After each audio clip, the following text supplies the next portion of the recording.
Any more upsets in parity in the NFL after week 2? That is why it is so exciting. I got my guy Jeff Saturday in the building. I want everyone to know Jeff Saturday just joined Instagram. I did. 2024. Let's go. Definitely your agent or someone made you do that. Absolutely. You guys can follow Jeff. Obviously, you know Stephen A. and Shannon are already on there. Stephen A., good morning. Shannon? Good morning. Good morning, Shannon. Good morning, Jeff Saturday. Molly, I have some breaking news for you. Yes, sir.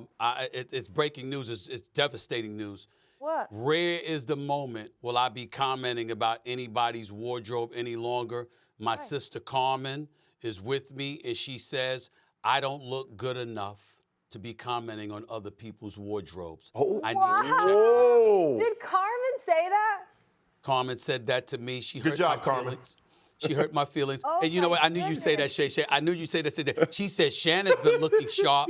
Molly looks beautiful every day. And Mr. Blue Eyes himself, Jeff Saturday, can do no wrong. You don't need to be commenting about anybody's wardrobe. So I will dial it back because my sister, the Benedict Arnold that she is, has turned against me. She's turned against me. Big sis always knows better. I don't want to talk about it. Right? Oh, shut Leave up, it to your family to keep you in check and keep you grounded. I will say this, though. We're going to get to football, and we are the fashion police on the show, but you all look very nice today. These are some great sport all across the board. I have to say, for the first time, I'm probably the worst dressed on the show, but we'll just keep it rolling. After a crucial drop by Saquon Barkley with 1:46 left in the fourth quarter, Kirk Cousins, guys, led the Falcons on a game-winning drive, which was capped off by a Drake London touchdown. Eagles now fall to 1-1. Here's Saquon on that pivotal drop. Dropped the ball. Let my team down today. Shouldn't have put the defense in that position. Made that catch. Game's over. Relax. Went back to my old habits and just got to go back and get back to work. Obviously, it's a tough loss. We'll learn from it. You know, I trust him every day of the week to make a play, just like everybody else. And so we'll be better from it. Anytime it doesn't work out, you know, that's why I'm sitting in this seat, the head coaching seat. Like, I got to be ready for the consequences of whether it works or whether it doesn't work. And it was an incomplete pass, so sometimes that works, sometimes it doesn't work. All right, Jeff, I want to start with you. Do you feel like the Falcons won it or the Eagles lost it? Falcons won it. Now, was there help? Absolutely. Does the drop help? Significantly. But ultimately, the Eagles walk off the field with a 6-point lead with a minute and some change left with a defense that's got to stop them. So is the drop, is it massive? It is 100% massive. But at the end of the day, you still had a 6-point lead with a little under two or a little over a minute and a half left in the game. At some point, you got to close it out. And players have to make plays. I get Sirianni's going to take all the heat because they threw the pass instead of running the clock down. Yeah. Either way, you're going to stay up 3 if you go for it and don't get it there. I don't have nearly the problem most people have with the play call as I do execution. You got to make the catch. I actually like the decision to go up 6 and force because your defense had bent but not broken. Give the Falcons some credit. Kirk Cousins starts it off the pits, goes to Mooney down the field, and then the Drake London route is insane. I mean, he runs an incredible route. Cousins puts the ball out there for a touchdown. The Falcons earned that win, obviously with some help at the end of the game, but you got to go earn it, and they did. Shay. I agree with everything Saturday said because you remember there early in the game that the Falcons defense stopped them on 4th down. They held them to a field goal in the situation. And as Saturday said, at some point in time, even if you get a break, what are you going to do? Can you capitalize on said break? We've seen teams have opportunities, but they've failed to get the ball into the end zone. But give the Falcons credit. They did what they wanted to do. But we had a conversation last week, Stephen A., and I said, look, I want to hold out judgment on the Eagles because I'm not sold on that defense. The Falcons did what they wanted to do. They ran the ball at will. Kirk Cousins had all day to throw the football. You let go Hassan Reddick. Fletcher Cox retired. The back end, Vic Fangio really wants to play 2 shell, but he couldn't really play it last night because they was getting gassed in the run, so they had to drop this 8th guy down to safety to try to think. Now you're playing 1-on-1. I've never been sold on the back end. Now they can't stop the run. Now they can't consistently generate pressure. Man, look how long Cousins had the ball back there. There was nobody even close. Kurt was probably like, I wonder if my wife put the kids to bed already. Man, I wonder what my parents are doing.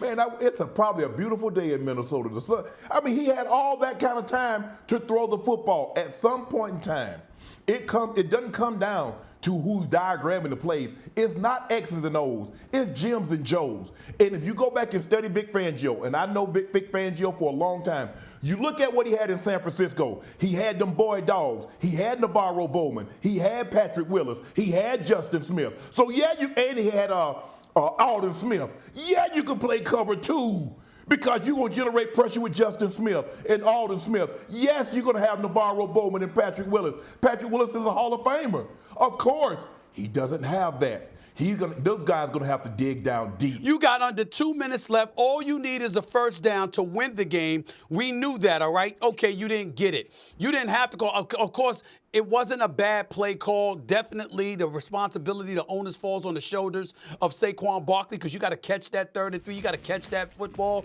and he did not do so. We understand that. But if you had run the ball, you're at the very minimum chewing up a chunk of the clock, okay? And the likelihood is that Atlanta, if you had ended up kicking a field goal, all right, Atlanta's in a position where they're going to have the ball with about a minute left, if not less, and that obviously could have changed things significantly. So let's point that out as point number 1.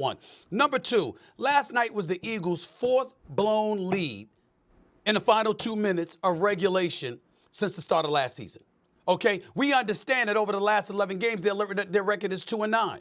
We understand they had problems defensively last year. They've got problems this year defensively. Don't get me started with Vic Fangio, who you just brought up, Shay. I mean, we know that Miami, we saw how Miami's defense looked at the tail end of last season, albeit to some degree due to injuries. But then here they are, looking like trash the first 2 weeks of the season. Atlanta was running the football effectively. They were doing some things. But ultimately, you look at the Eagles' defense, there's a lot to be desired there, which you just articulated. We take that into consideration, along with the fact that your chances, the Falcons had a 0.7% chance of winning a damn football game with 1 minute and 56 seconds left in the 4th quarter, according to next generation stats, okay? 0.7%. And y'all gonna sit up here talking about Atlanta won the game, and y'all not gonna put that onus on the Philadelphia Eagles? I'm sorry, I'm not doing that. They had the game in their hands, okay, and they blew it, which is something that they've been doing a little bit more regularly than we suspected. History has repeated itself with this team. Look at what we were saying about them last year. Look at the offseason. And now look at what we're saying about them in the first 2 games of this season. We damn sure ain't pointing the finger at Howie Roseman. We ain't pointing the finger at him. We ain't pointing it at Jeff Lurie. We ain't even get to point it at Jalen Hurts. You can look at Saquon Barkley's drop, but ultimately, you got to look at Sirianni, who obviously showed some attitude because he gave every indication that he wasn't the one calling the plays, but he wished he was in a post-game conference last night.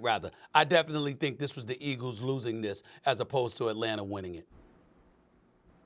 You do realize that even though they kicked the field goal, Saquon Barkley dropped the football. That was a drop. Yes. And he said he put his team in a bad situation. You do realize when they kicked that field goal and they kicked the ball off, the Philadelphia Eagles defense is welcome to stop them. Yes. Now, what you say it's a team, the ultimate team game, special teams, offense, and defense. Where was your defense? Well, Jalen Carter, first-round draft pick. Jordan Davis, first-round draft pick. N'Kobe Dean, first-round draft pick. The corner, Mitchell, first-round draft pick. Darius Slate, an all-pro Pro Bowler. And I don't know this. Saturday, maybe you can help me and Stephen A. out. Can you tell me in that situation, why is Slade's eyes in the backfield? The most dangerous man is not Cousins who has the ball. It's the guy that he's guarding. He's trying to He's trying to be slick. He's looking to jump something. He was looking to jump something, and he guessed wrong. I can understand. If they bomb blitz it, if they blow it up Saturday, you got a choice. Like, man, he can either run the fade or he going to run the slant. And I got to guess one way or another because I know they're coming. He's not going to have time.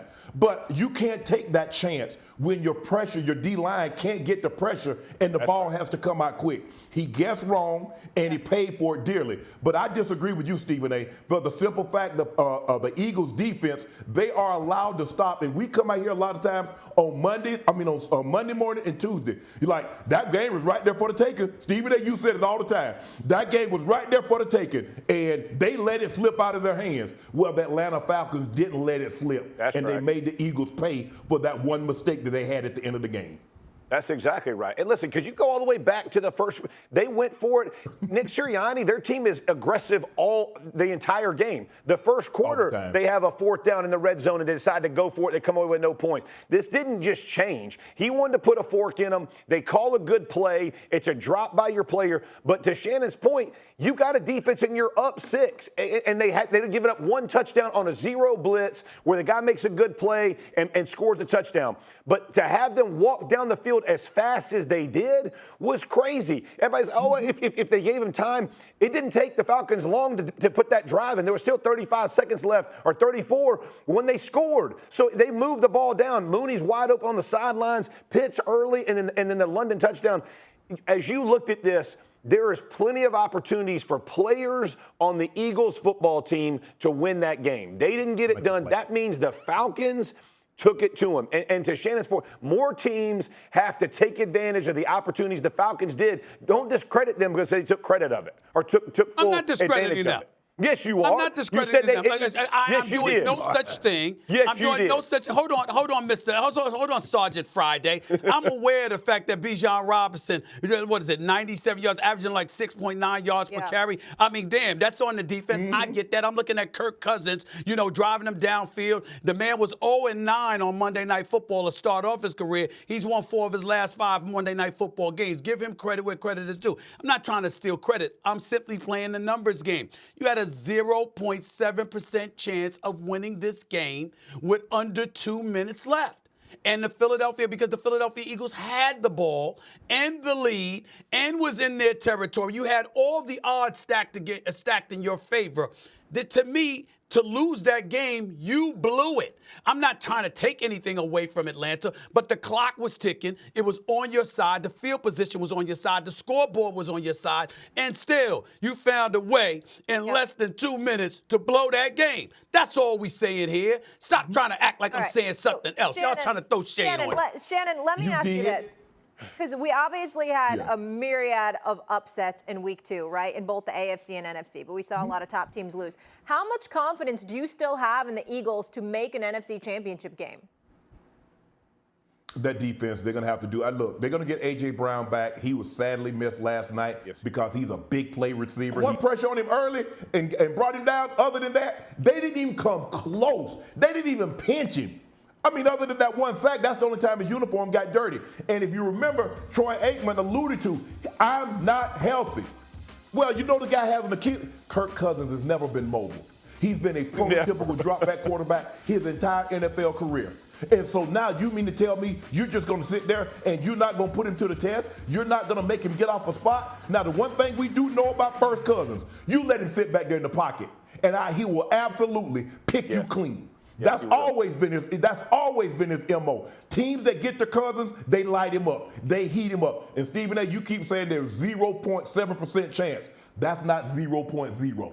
Because anytime there's a point and there's a number after it, there's a chance I can get a win. And that's what the Falcons did. There was a 0.7% chance, and that was just enough. Look how quick they went down the field. And Cousins didn't have an incompletion. He didn't have an incompletion, and he didn't get touched.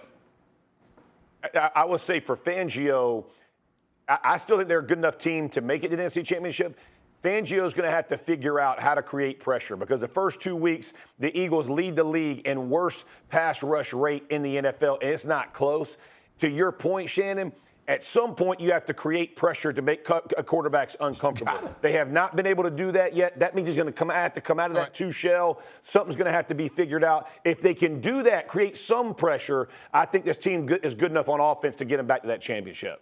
Well, let me say this real quick. Number one, my confidence in the Philadelphia Eagles, who I had going to the NFC Championship game against the San Francisco 49ers, has drastically dissipated. I'll admit that, damn it, okay? Yeah. All right, I'm not worried about them offensively. Defensively, I'm worried about them because I'm seeing them being suspect against the run. I'm watching teams like New Orleans run the football effectively, and I'm like, wait a damn minute now. Yeah. So that's point number one. Point number two, the back end, like you said, is a bit soft. You're looking at that. That needs to be vastly improved. Number three, you lose your guy in Hassan Reddick. You bring Huff over from the Jets. Where the hell was he? I don't even know if he played last night, for crying out loud. He was non-existent. If I'm the Philadelphia Eagles, what I do is I apologize to Hassan Reddick. I talk to the New York Jets and say, you want to swap again? You take Huff back. Give us Hassan Reddick back. Maybe and give him a contract extension. If I could do something like that, I might want to do it. I mean, desperate times call for desperate measures. And I think if you're looking at the Philadelphia Eagles, damn it, that's what you got to think about when you're thinking about their defense. But offensively, I'm not worried about them at all.